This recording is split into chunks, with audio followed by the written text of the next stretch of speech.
really want to start a big company, a big one. Successful and famous. That's how I see myself. I always had this secret dream of running the biggest NGO in India, which is only into wildlife conservation. I would love to see every child of my country go to school. Many young people dream big, but despite growing opportunities in India today, most of them don't turn their dreams into reality. I would have gone for a master's abroad and gotten into a core technical job where I would have, spent my years. I wouldn't have utilized my years. Challenges can be daunting, especially when young people dream of stepping off the beaten path. There's not a single household in India where there's no parental pressure, and especially towards what the child does not want to do. What I lacked was the confidence to start an NGO of my own. Even though it was a dream of mine, I lacked the confidence at some level. I would always think like I want to do something, but didn't know how.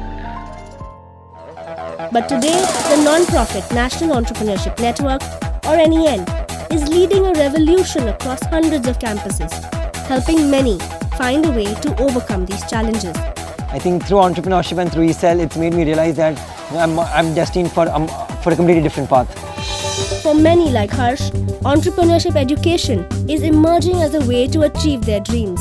Institutes are joining NEN to get the support to build exciting entrepreneurship programs on campus. A very important part of these programs are the ESLs, entrepreneurship clubs on campus that are led by students and supported by faculty. There are cultural clubs and there is an ESL. ESL is not a cultural club.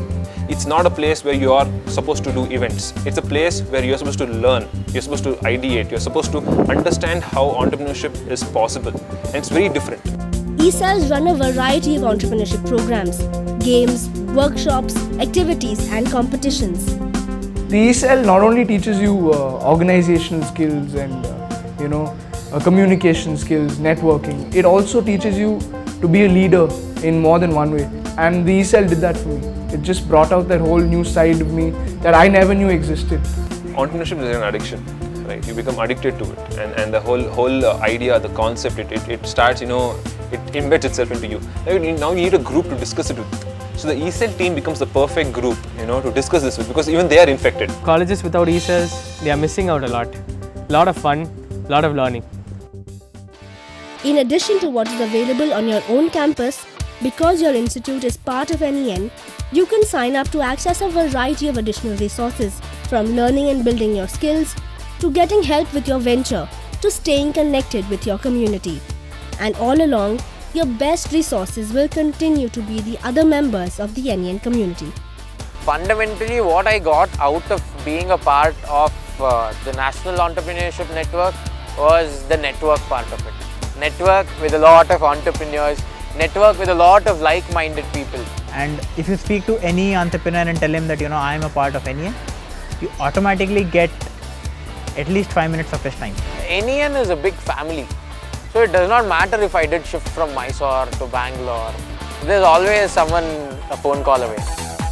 Today, NEN comprises 80,000 members, 500 institutes, 400 ESLs, and a growing number of alumni e-clubs, forming the largest, most vibrant entrepreneurship community in Asia. And the resources at your institute and other parts of NEN are enabling young people to see their future in a whole new way. Suddenly the thought comes to you that, no, maybe I can also start a company. It is empowering. I would say it's empowering.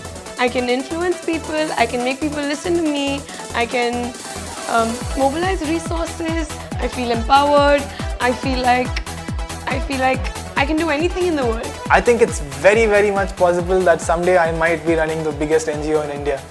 It doesn't remain a dream anymore. You take any institute, you take IIMs, you take IITs, there are people from management, engineering, commerce, arts, all of them are taking part of the revolution. So I think the criteria is, do you want to make a change? Do you have it in you to stand up and be different?